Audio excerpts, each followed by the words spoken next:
Lucio Vázquez Chillo, autor del libro testimonial Siete Gorriones, un niño de Morazán que ahora es el promotor cultural en el Museo de la Palabra y la Imagen. Cuéntame, Chillo, naciste en 1970 ya en el Huilihuiste, en Morazán, pero tu historia ha atravesado las fronteras. ¿Cómo era la vida antes de la guerra civil que tardó casi 12 años? Bueno, yo describo en la primera parte de Siete Gorriones, que por cierto está dedicado a 7 hermanos míos muertos, incluyendo mi madre. En la represión y en la guerra, lógicamente, son 2 etapas muy distintas, porque en la represión la dictadura golpea a la gente civil, sea sospechosa de algo o no, o que no vaya con el pensamiento de un dictador, la gente es perseguida. Así que fueron 4 familiares los que me arrebató la dictadura en la represión, y durante la guerra en combate perdí a 3 hermanos. Y yo cuento en el libro cómo era mi cantón antes de la guerra, y la verdad es una vida mágica, es la vida de un niño que se movía entre el charco, entre el canto de ranas, entre los guayabales, entre los pericos comiendo guayabas rojas, guayabas blancas, buscando anonas reventadas de madrugada, buscando los mameyes caídos después de la lluvia en los inviernos, con mi mamá viendo las estrellas, y ella me decía, aquel es el arado, aquella es la osa mayor, aquella es la cruz del sur. Encierra tantas cosas difíciles de resumir, pero lo que más recuerdo también de mis hermanos es su empeño en la raspada del mezcal, en la cortada del café, en hacer milpa, hacer frijolera. Es decir, mi familia fue una familia todavía netamente campesina, amante de la tierra, amante del ruido del agua que cae, del agua que corre en los ríos. Y bueno, yo describo eso, porque eso fue lo que me unió a mis hermanos hasta 1980, que abandonamos la casa que ya habían asesinado a mi madre. Ya en 1978 tus hermanos ya no se sentaban en la mesa a comer, sino que ya tenían reuniones con sus amigos sobre cosas de Dios, sobre cosas sociales que estaban pasando. Ya ustedes ya se empezaban a ver desaparecidos, muertes en el mismo cantón. Pero algo ocurre en el 29 de octubre de 1979 con tus hermanos, con 2 de tus hermanos. Sí, esa madrugada del 29 de octubre del 1979 mis hermanos salieron para una marcha en San Salvador, y mi padre sabía que esas marchas eran delicadas. La dictadura siempre vio cualquier signo de oposición a través de las voces, a través de las manos y las protestas, siempre vio una amenaza inexistente, y porque la gente pedía lo justo, lo necesario para vivir, lo básico que está interpretado en la misma Constitución de la República. Que no se haya cumplido por años y años y años es otra cosa, pero mis hermanos iban a una marcha de esas, y mi padre supo ya como a las 11 de la mañana que mis hermanos efectivamente habían sido asesinados por un vecino que le dijo que pusiera la YSKL, porque estaban mencionando nombres de personas asesinadas en una marcha, y que en esa marcha pues mencionaban los nombres de Layito y de Chepe. Así que mi padre puso la YSKL, dejó de trabajar en lo que estaba haciendo en ese momento, y bueno, las noticias de la YSKL lo dijeron todo, e incluía a personas como Benjamín Romero, un vecino, una persona que vivía a 100 metros de donde vivíamos nosotros, y otro chavo de apellido Ulloa. Fue así como se produjo el hecho de que también en esa marcha se salvó Uber, se salvó Juancito y se salvó Carolina, porque Carolina quedó entre los muertos y se hizo pasar como muerta, si no ya lo hubieran matado a mi hermana Carolina.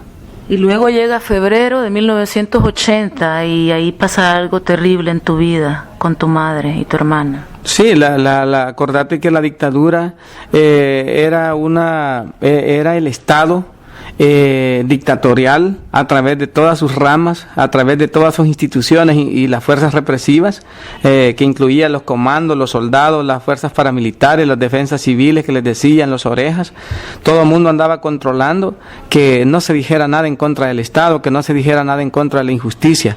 Mis hermanos, aún así, y mi mamá tenían una gran conciencia en ese tiempo de lo que estaba pasando ya en el país, y ellos sabían que se jugaban la vida, decir o protestar por lo que no estaba bien en el país.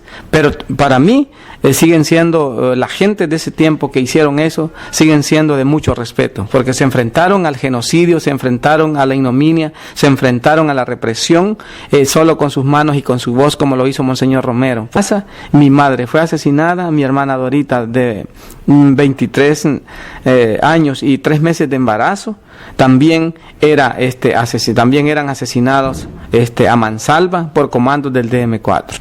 ¿Por qué habría tanta represión? Porque su paranoia era basada en la lucha en contra de un terrorismo, de un comunismo que nunca ha existido en ninguna parte del mundo. Y es increíble que la misma Fuerza Armada y la oligarquía salvadoreña hayan obedecido las órdenes de los norteamericanos de exterminar a su mismo pueblo, ¿verdad? En un afán supuestamente de frenar el comunismo, cuando el terrorismo puro realmente era lo que se estaba practicando, incluso contra niños y mujeres, que los acuerdos de Ginebra decían que las personas civiles no pueden ser tocadas en un conflicto que ya se avecinaba. Es decir, esa era el fin casi de la etapa represiva más fuerte de la que se hablaba, y lógicamente en El Salvador venía una guerra, ¿quién se imaginaba?, de 12 años.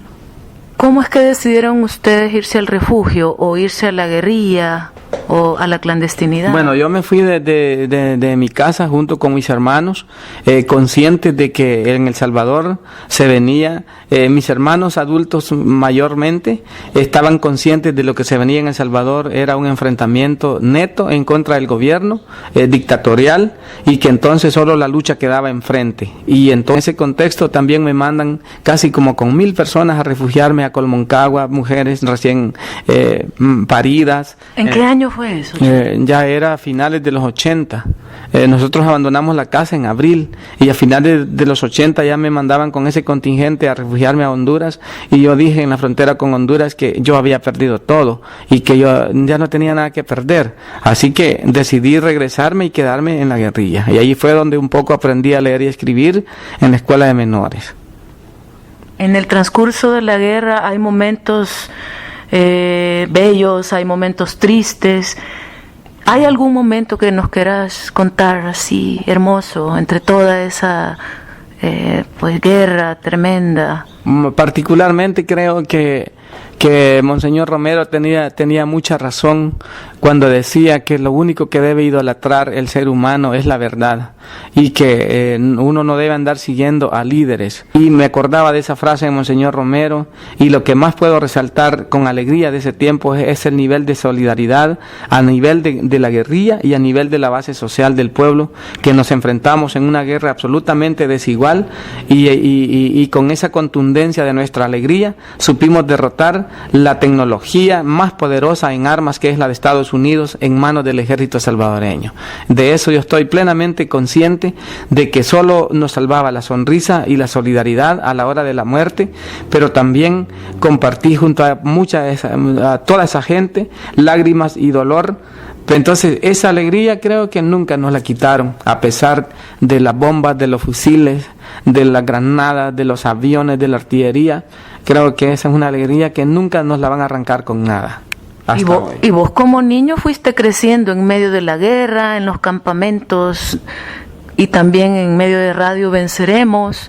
¿Alguna experiencia? Bueno, como miembro de las unidades guerrilleras, nunca fui de primera fila. Eso tengo que decirlo, y lo reconozco en el libro, que yo siempre fui miedoso. Pero con el miedo mío y el valor de mis compañeros, siempre enfrenté la guerra y cumplí mis labores al pie del cañón, como se dice. Nunca renegué en mis misiones, y eso me hace a mí ser una persona que confío en mí, de lo que hablo, porque lo he vivido. Mi experiencia en la escuelita de menores fue muy buena. Todos madurábamos frutas para todos. Todos buscábamos frutas para todos. Todos buscábamos leña. Todos hacíamos ejercicio. Todos estudiábamos juntos. El nivel de solidaridad que tuvo el pueblo en la lucha fue, me contagió de una manera que yo todavía siento que lo tengo. Esos valores siento que todavía los conservo porque mi familia me los heredó también. También Radio Venceremos fue para mí una experiencia para aprender a escribir, a leer, a redactar. Ahí conociste a Maravilla y a Santiago y a Leti. Ahí conocí a Maravilla, Santiago, Leti, Marvin, a los miembros de la comandancia.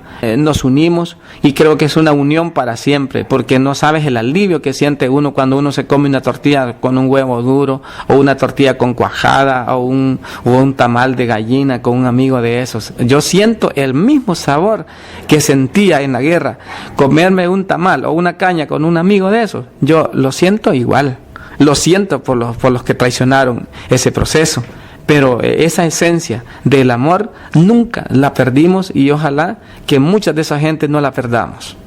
Bueno, fueron 2 hermanos en el 79 murieron, de ahí otros 3 en la guerra. Sí, y luego tu hermana y tu mamá en el 80, ¿verdad? Sí, bueno, después de la represión que asesinó a mi madre y a mi hermana, mi primer hermano en combate lo perdí en junio de 1982 y mi segundo hermano, Romeito, con el que estábamos cerca de la casa cuando asesinaron a mi madre, lo perdí en mayo de 1985 en el desvío de Jocoitique en Morazán, y a mi hermano Juan, mi hermanito mayor, gracias a quien me llamo Chillo, lo perdí en la finca Santa Emilia en Chinameca, San Miguel, en agosto de 1986. ¿Te imaginas? Como varón, pues, solo quedaba yo, y de mis hermanas quedaban Irma, Carolina y mi papá.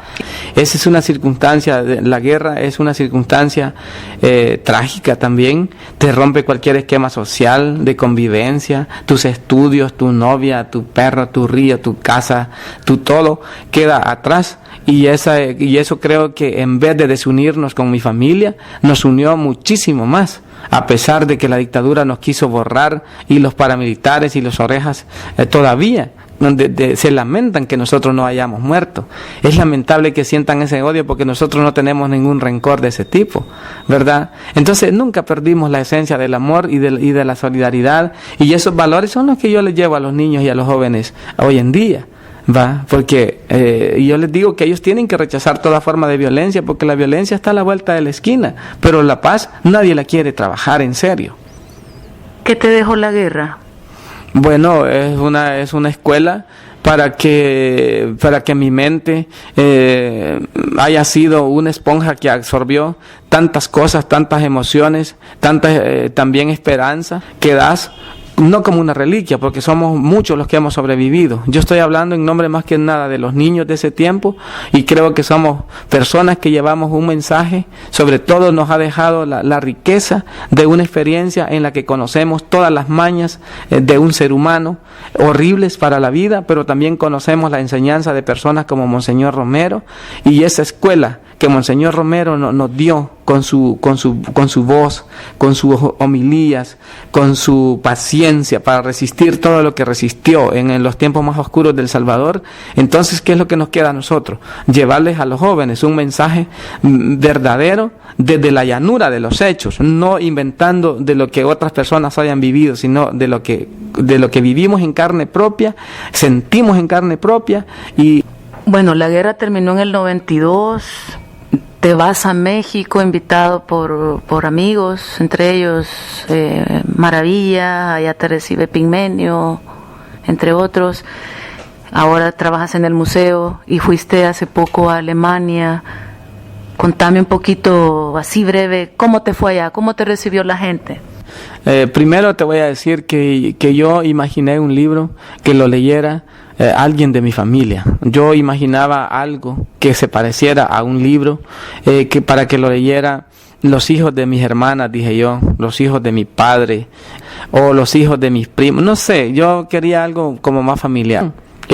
Después me encontré a Sebastián Escalón, imagínate, y un libro que yo quería que leyera mi familia, y ahora resulta que mi familia está incluso fuera de El Salvador.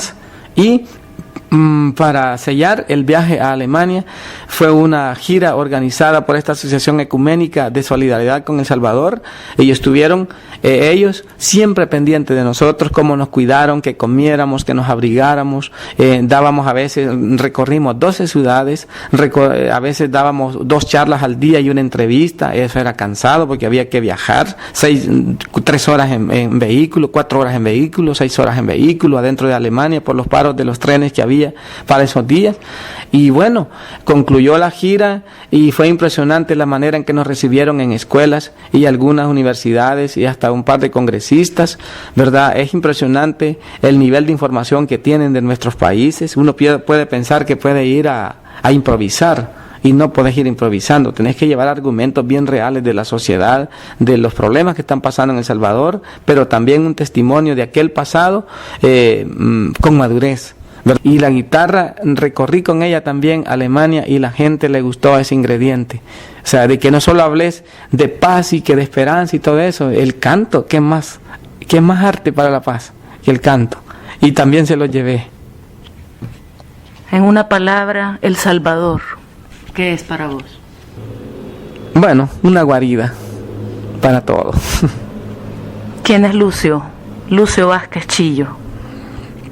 Soy un hombre como todos y sobre todo vengo del campo y eso me hace orgulloso de venir de la tierra, de donde crece la frijolera, de donde crecen los maizales, de donde cantan los pájaros, de donde todavía me encuentro niños que me recuerdan mi niñez porque su humildad me dice que yo voy y me como un mango con sal con ellos.